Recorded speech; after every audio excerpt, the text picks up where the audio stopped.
I thought some of the funnier scenes were when Danny was repeatedly mocking Aunt Darla by saying "Oh phooey," and Mm. then her husband joins in Yeah, and starts saying "Oh phooey" and dismissing everything Aunt Darla says, as well as the Slaughterhouse Five conversation where it's sort of like the blind man and the elephant, yeah, where all of them think that Slaughterhouse Five is something else yeah.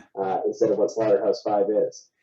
Well, yeah, and well, there's lots of funny scenes. The Darla gets marginalized. There's a scene early on, I guess, where Darla, I guess it's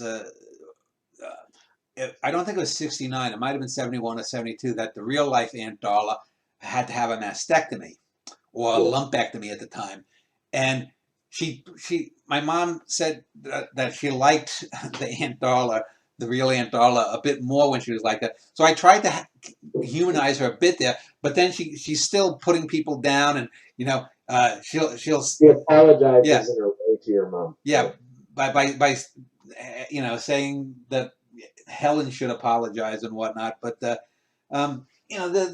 You forget that Danny comes along with her to it sort of makes things worse. yeah, and I'm trying to think here because it's been a few months since I finished this. Uh, and one of the things too, when I do those, there are some sections where I have sort of we just the lights go down and then we hear an audio replay of what was said, and Yeah, yeah. this is one of those things Oh, that strobe what section, right? the what? The strobe Yeah, the section. strobes, Yeah, uh, and we get Danny talk. He talks about Pastor Stagey, and Pastor Stagey's pretty boring. And this is before my sister Christine was adopted or even born. Maybe some of the scenes, so she's not there like with in the musical. But yeah, it's a there is little a scene though where your mom and dad find out that they are going to get Christine. I don't yeah, think she's named, but they say that they are about to get a little girl. yeah, That's a good scene between Eddie and Helen. yeah. Uh, and then we get a lot of scenes that could be from like a Norman Lear comedy. It's usually Pat and Darla, the regular Aunt Darla, not his wife Darla, but Pat and Darla against everyone else. They're sort of the most right wing. And Uncle Joe, who apparently has been a Wall Street Republican for most of his life, apparently has softened in his old age and is getting more liberal. And Darla doesn't particularly like this. And so, I mean, these are characters that are well sketched out. They're put into scenes that are for the most part believable, except for the more comic scenes, I guess.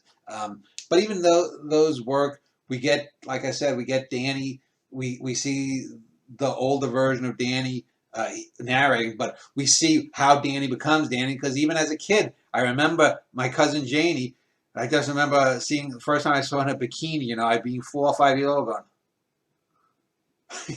being like, "Whoa, uh, uh, I like that," and I might not even know why I like that, but Janie had curves, and so now she'd be pushing 70. But Okay. I also think that the opening sections and then the ending sections where you have the scene and then you get on stage, you just get the characters monologuing about something and then cutting to a different character. And I think it's the older Danny, the younger Danny, Eddie, Helen, and Aunt Darla all get their monologues and then they shift back to the sounds of the sea and darkness.